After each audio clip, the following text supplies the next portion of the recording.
তো এই যে আমি বাটিতে ফোটানো পানি নিয়ে নিয়েছি ভিউয়ার্স। আর এদিকে হচ্ছে আমি যে ডালগুলা হালিম রান্না হবে, হালিমের ডালগুলা পানিতে দিয়ে এখানে 10-15 মিনিটের মতো আমি এখানে রেস্টে ভিজিয়ে রাখবো। তো একটু নেড়ে চেড়ে করে দিলাম, মিক্স করে দিলাম। আর এদিকে হালিমটা রেস্ট হতে হতে আমি এদিক দিয়ে এটা রান্না করে ফেলবো। আজকে আমাদের সেমাই, হালিম, তারপরে হচ্ছে পুরি, পেঁয়াজু আর ফল ফ্রুটস, এগুলো ইফতার। তো আমি এদিকে এখন দুধটা জালে বসিয়ে দিয়েছি ভিউয়ার্স। দুধটা মোটামুটি অনেকক্ষণ ধরে জাল হচ্ছে। তো আমি খুব যখন একদম ফুটে এসেছে তখন আমি একটু অল্প চিনি দিয়ে দিলাম আর তেজপাতা এলাচি দিয়ে দিলাম।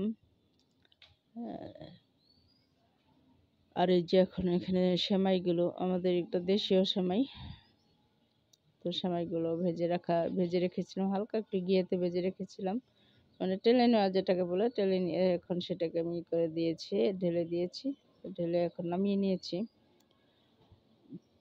আর এদিকে যে মুরগির মাংস দিয়ে চিকেন দিয়ে হালিম হবে, আর আজকে চিকেন ভুনা হবে রাতের জন্য এবং সেহরির জন্য। আমি মাংসটা ভিজিয়ে নিয়েছি, 2 পোটলা মাংস।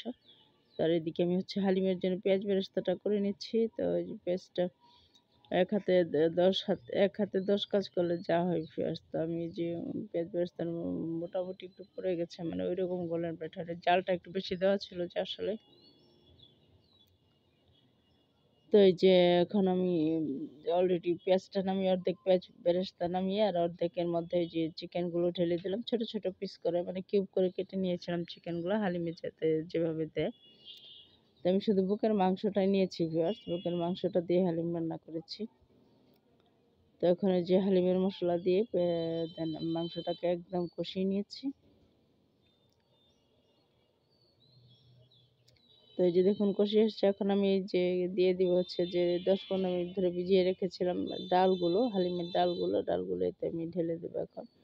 তো অল্প একটু লবণ দিয়ে দিলাম। তো আমার কাছে মনে হয়েছিল যে একটু লবণ দেওয়া প্রয়োজন, তাই আমি একটু লবণ দিয়ে দিয়েছিলাম। আর এই যে এখন এই পর্যায়ে আমি ডালগুলো ঢেলে দিলাম, ঢেলে দিয়ে নাড়াচাড়ার ভিতরে রাখতে হবে, মানে নাড়তে চাড়তে হবে। তো এই যে আমি নাড়াচাড়ার উপরেই আছি অনেকক্ষণ ধরে, কিছুক্ষণ হালকা জালে দিয়ে ঢেকে দিয়ে ফুটতে দিয়ে আবার কিছুক্ষণ, যেহেতু এটা আমি ডালটা আগে ফুটানো পানিতে দিয়ে দিয়েছিলাম, যতক্ষণ এখন মাংসটা সেদ্ধ হবে আর কি। তো আর এই যে দেখুন আমার সেমাইটা অলরেডি হয়ে গেছে, এগুলা রেখে দিয়েছি। এখন উপর দিয়ে কিশমিশ কয়েকটা দিয়ে দিব খাওয়ার আগে।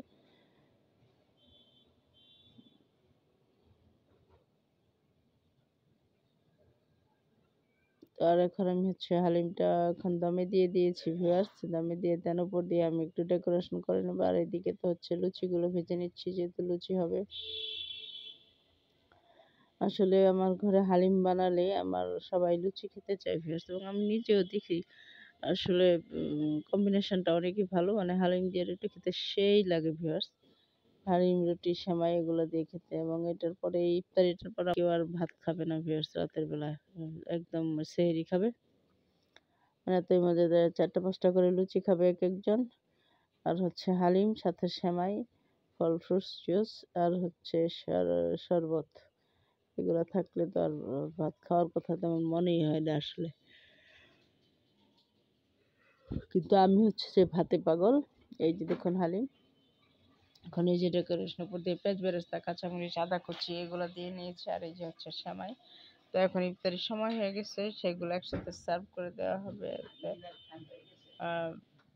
এখন এই যে দেখুন এই যে লুচিগুলো, অনেকগুলো লুচি হয়েছে ভিউয়ার্স। আর এই যে সেমাই, আর এই যে হচ্ছে হালিম। এখন আমরা ইফতার করব। তো আমি এখন বেড়ে টেড়ে দিচ্ছি ভিউয়ার্স। ভালো থাকবেন সবাই, আল্লাহ হাফেজ।